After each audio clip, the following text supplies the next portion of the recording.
Albion Online is a pointless game.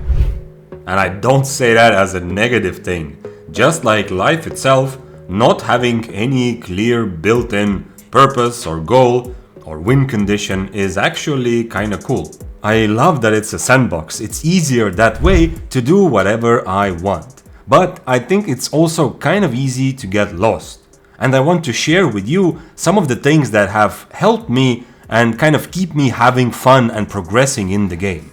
In my opinion, choosing and having goals can absolutely elevate your Albion Online experience. And this is 100 times more important for all the moments when you are playing solo. With friends or guildmates, it's kind of easy to just, get lost in the content and have fun socially. And that's awesome. But when you're alone, if you still decide to play Albion, or if you are a predominantly solo player like myself, I strongly suggest that in the background of your mind, you work towards achieving something in the game long term. Let's finish watching this duel first. Holy shit, this is close.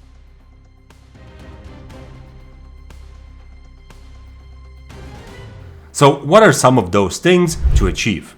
I want to get into more PvP specific ideas a bit later, but let's start with a couple obvious ones. Number 1, the king of all goals of Albion Online, or at least one of the kings, is fame. In the words of Josh Strife Hayes, doing basically anything gains you fame. And as you might guess, because this channel is pretty much about PvP or PvP related content, we are going to focus primarily on combat fame, the left half of your Destiny board. Now, there's a couple reasons why it's a great idea to have goals in relation to your combat fame. There's kind of two big side effects of this. First of all, it's a very satisfying form of progression. Fame is something where you clearly see your progress and you cannot lose it. Everything else in Albion, as you know, it goes up, it goes down, but fame is something you slowly gather over time and it stays with your character forever.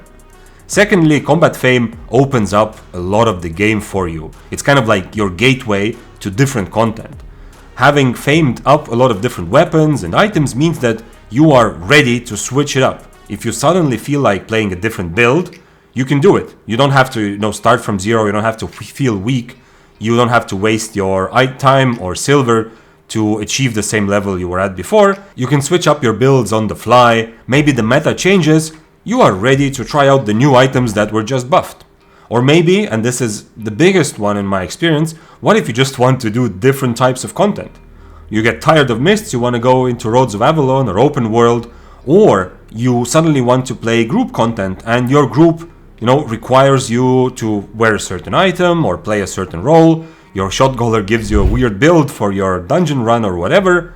You are ready to meaningfully participate in all of that content if you have more combat fame and your IP will essentially be higher with those weird items that you don't usually use.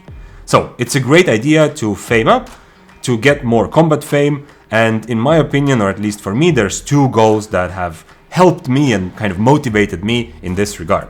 The first one, and by the way, this is not when you're a beginner what you should spec up, right? That's a different topic. It will remain my suggestion to get about 75 specs in all of your core items before you go into full loot lethal PvP if you're a new player. This will remain my suggestion and this is not today. Once you are no longer a beginner and you're thinking about what I would like to achieve in Albion, my first suggestion, or one of my suggestions in relation to combat fame, is to figure out which weapon tree you like the most and have a bit of a goal to spec it up to 700. Both on the Western server as well as on EU, this is one of the things that kind of motivated me and kept me going and feeling that I am progressing. I wanted to get all my spears to 100, so 700 total, and I felt that even if I wasn't sure what I'm doing or if there weren't enough people to fight, I was still progressing, I was getting those fame credits, or I was playing a new spear and faming it up. This, in terms of MMORPG, will probably be kind of a short-term goal, somewhere between 50 and 100 hours, depending on how good you are at getting fame, and it comes with a little bit of extra benefit, especially if you want to play Mists, because in the Mists, everybody can see your spec little symbols, they can see those stars. It's very beneficial, instead of having 120 in your weapon you're using, which will scare some of the people away, to instead have all your weapons of that weapon tree at 100, which will give you good extra specs, but others won't see that. So it's a bit hidden. And the second goal, which I suggest for you, if you are a intermediate Albion player, so don't do this as a beginner, or don't think about this too much as a beginner. The second big goal that really motivates me, and I'm actually almost there, so maybe I will need to pick a new one soon. But the second big goal is to get all your armors to 100. Every single piece of equipment, meaning all helmets, all boots, all armors. Now this will take longer, obviously. Once again, in MMORPG terms, it's not like a huge goal. If you play old school RuneScape or World of Warcraft, you've probably come across goals that take people years to achieve. This is probably not as huge of a goal, but it will take quite a lot of time. And this will give you complete access to all the content you could possibly want. Maybe except hardcore expeditions, I don't know about those. Maybe you need 120 in those, but getting 100 in all armor pieces will give you what I mentioned earlier. You are always ready to switch it up, to play any types of content, any new builds, any new methods, without blinking an eye, without ever feeling like, okay, well, I'm weak, so I need to spend 20 hours now all of a sudden to fame myself up, or a lot of silver or whatever. I felt, for me, that this was a great goal on both servers that I really enjoyed moving towards, and kind of still enjoy actually. I'm almost done with it on EU server. Let's talk about the second kind of king of goals, or the big obvious elephant in the room, before we get into more PvP specific and another nuanced stuff. So the second big thing is obviously silver. Silver, or money in Albion Online, is in many ways a great goal, and in many ways comes with some downsides. So it is a great goal for a couple of reasons. First of all, it just feels really good, at least if you're like me. It's one of the biggest dopamine feelings I get, other than maybe winning a close fight, is seeing my bank account number in Albion go up. Well, also in real life, but in Albion it's very viscerally obvious that, hey, I have more silver and I feel good. The second benefit of silver as a goal is how it encompasses or unites all different types of content. So no matter what you're doing, you can still measure yourself a little bit in the progress you get with silver. So you go play dungeons, maybe you're doing something else, and you're kind of semi-AFKing dungeons, you get some extra silver. Maybe you're doing hardcore PvP, very intense fights, you can measure yourself a little bit in silver. You can go do group content, you can do corrupted dungeons, you can do the smuggler's crates that they added. Anything you do can be somewhat calculated in silver. So that's kind of a nice thing if you have this goal. If you have a specific amount of silver you want to make, then whatever you're doing in Albion, you're moving towards it a little bit. And final little positive is silver, just like fame, is a gateway to content. It opens up the game for you to some extent. Not as much as fame, but for some things or for some items and some types of play styles, if you want to go into the mists, you simply need silver. You need silver to buy your items, and you need more silver to be able to feel comfortable to actually take a good fight and not fail because you're risking too much. All of those things require also to be able to rebuy your items. Also in group content, you need some silver. But silver as a goal comes also with some drawbacks, a little bit at least. First of all, it doesn't always go up. So it might not feel as satisfying because it's not like clear progression like with fame. So you can easily, have a bad week, and maybe last week you made 100 million silver and you felt amazing, and this week it's only Tuesday and you've already lost 15 mil. Well, depends on what tiers you play. This can be very realistic. So sometimes it feels bad because it's not clear that you're progressing. And secondly, as I've said earlier in other videos, if you focus only on silver or too much on silver, you might start playing differently and maybe you'll have less fun, or you won't learn as much about PvP, for example, if you just run away from every risk and stuff like that. So silver is a bit more personal. Choose if it's a good goal for you. I will give you 3 different kind of signposts or milestones, that have worked for me, that really made me enjoy Albion a lot. Now the first one is, if you're kind of new, I strongly suggest that you have a goal to make 50 million. Now, I know if you're really new, this sounds like, holy shit, it's way too much, I will never make it. If you're a veteran or more experienced, 50 mil sounds like, okay, it's way too easy, I just grind a little bit, I'm there. But I think it's a great idea if you're kind of newish. I think it's a great idea just to have this goal to at some point make it to 50 million, to see what it feels like. And that's a point where you feel kind of comfortable. If you're playing 4.1, 4.2, 50 mil is all you will ever need. You will never ever feel again that, oh my God, my items are too expensive. Now, that's kind of the first goal. The second one, which was my first goal, first real goal I had in the Western server when I played there, the second goal that I suggest you think about is being able to afford a mammoth. This is the most expensive item in Albion. Well, if you don't think about awakened weapons, because obviously you can put 1 billion in one single weapon. From regular items, it's the most expensive weapon we have, the most expensive item we have, and it's a pretty good goal to work towards. This for me was a very big motivator when I was starting in Albion, because I wanted to be that guy in the city who rides the most expensive mount. So even when I wasn't sure what I want to do and I wasn't feeling as good, for example in Mists, or I was doing open world at the beginning, then I still felt, okay, I'm progressing towards my goal, and it made me enjoy the game a lot more. Now, once I did make the required 300 mil or so, I actually never bought a mammoth, and I suggest that if you don't know, if it's not obvious to you why you need a mammoth, it's probably a good idea not to buy it, because if you don't play the economical transport refining game as much, then it's not really going to give you any return on your investment.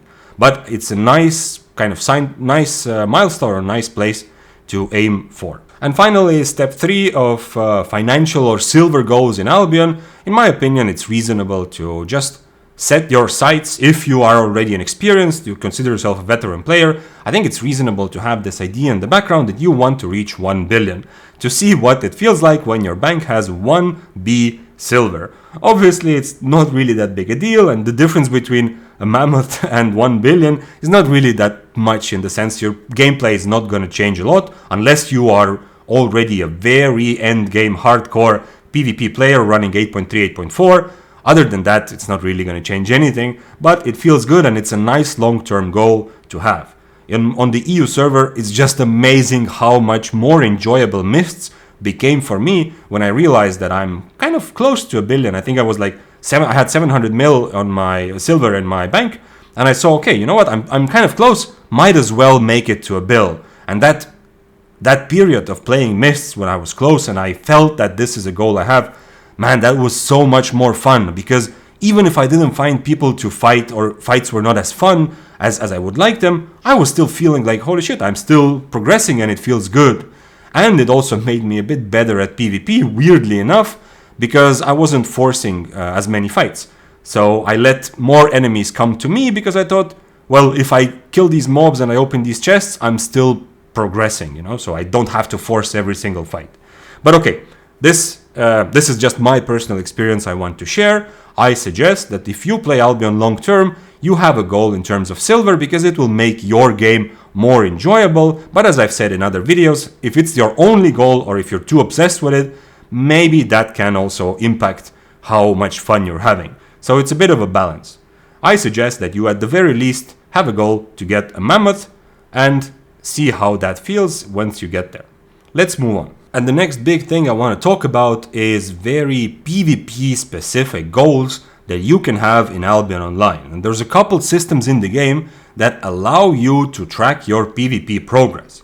However, note that this is not, you cannot really track how good you are at PvP, right? Your mother will always think that you are the best player on the server, and the person you just killed in the Mists will always think that you're absolutely hopeless trash who maybe got lucky or is playing the game the wrong way. And your own opinion of yourself will hopefully change to the better as you get better, but it will never be a clear measurable thing. So we're not talking about having a goal of being good, which is a good goal to have, but it's not something you can really measure or track. But we're talking about more clear PvP related things where you can see and track some sort of progress. Now, one really good one, which is, I think, a system which is implemented pretty well in Albion, at least I really like it, is Infamy. Unfortunately, this does not apply to open world, roads, or Mists. This is only for corrupted dungeons and hellgates.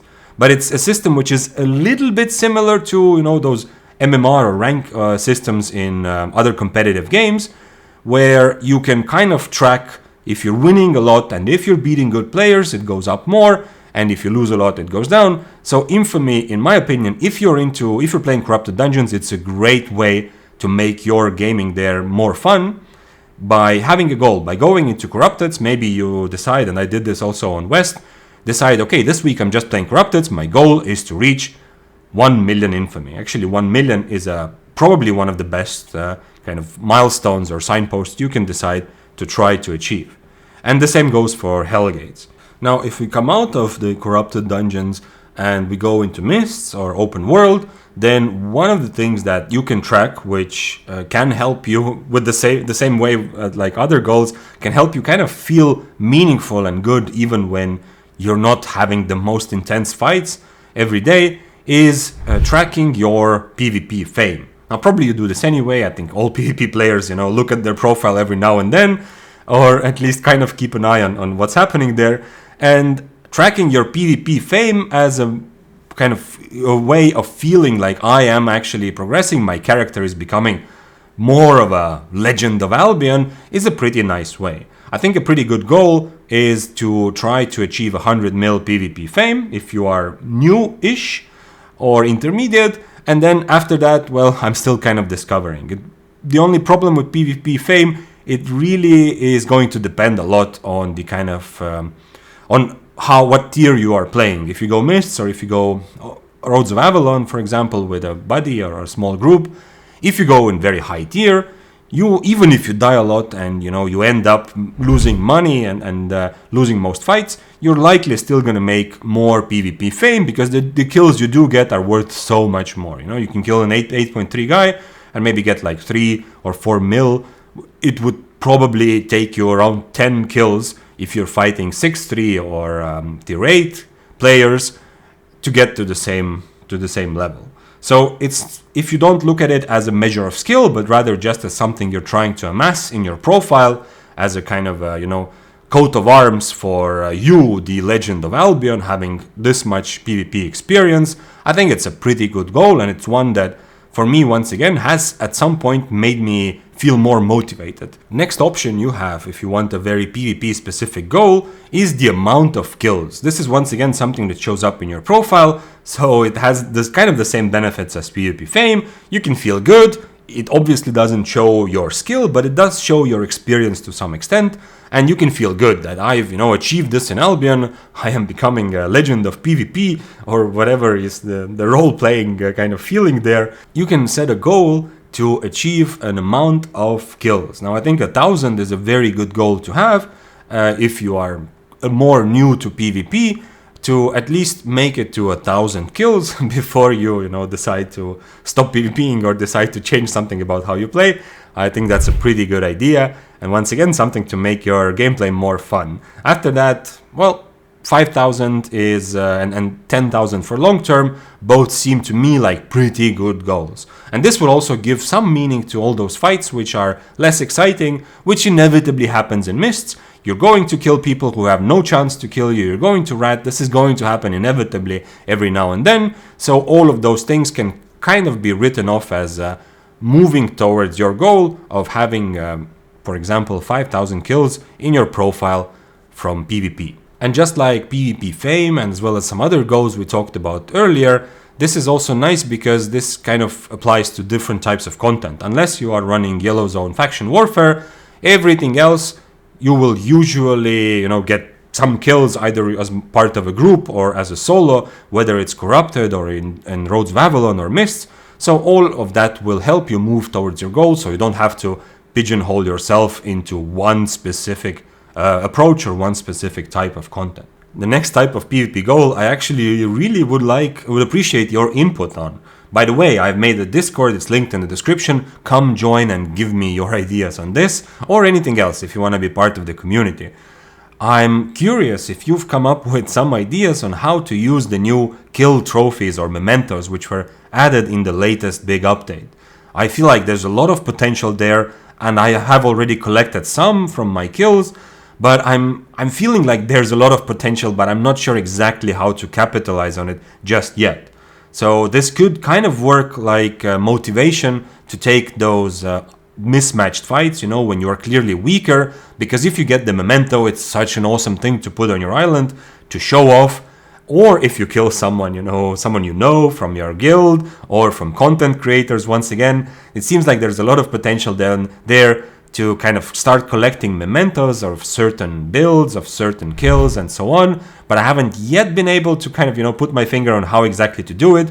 Unfortunately, there's only a chance that you get this memento, but it's still, at least for me, I even went and put some on my island and then I go check out an awesome kill I had. It's kind of cool. So if you have better ideas on this, let me know. For now, my goal in this regard is just to collect mementos, and if I see any where someone else killed something, or if I killed or someone else killed someone who is, Albion famous, not really, but you understand what I mean, someone a little bit more known, it's always a nice thing also to keep to see what to do with it later. And this brings me to the final category of goals that have motivated me, and this is Albion Journal.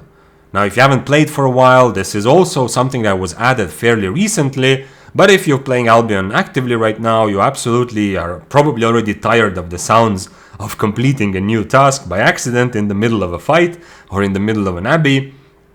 The Albion Journal is awesome in the regard that it covers everything, or at least most things in Albion. So if you have a goal to achieve certain parts or to complete certain parts of the journal, it will force you to get familiar and explore different parts and completely different types of content. And I absolutely love that. But specifically for combat or for PvP related content and activities, this can pretty much serve just as a good goal to have in the background to achieve or to fill out a certain category. Now, unfortunately, the PvP category of the journal is very heavy on Hellgates, corrupted dungeons, and specific content that you might not enjoy. At least I don't really play those right now. But there are parts of the exploration side which I feel are, at least for me, were pretty motivating. I'm almost done with the Mists category, just a couple more Abbey chests. And the cool thing for the exploration part of the journal is that you can get a cat. I actually got this already when the journal was, made, because at the beginning there were fewer achievements, so it was a bit easier. Now there's more as they added smugglers, but at least I have the skin for the Swiftclaw, which looks as a cat and makes some cat sounds. So that's a pretty cool motivating thing. But of course, other parts of the journal might be more interesting for you. Some of them have nothing to do with PvP, but still offer amazingly fun or cool skills at least, and fun goals to work towards in the background. I appreciate you sticking around and listening to me rambling about these Albion topics.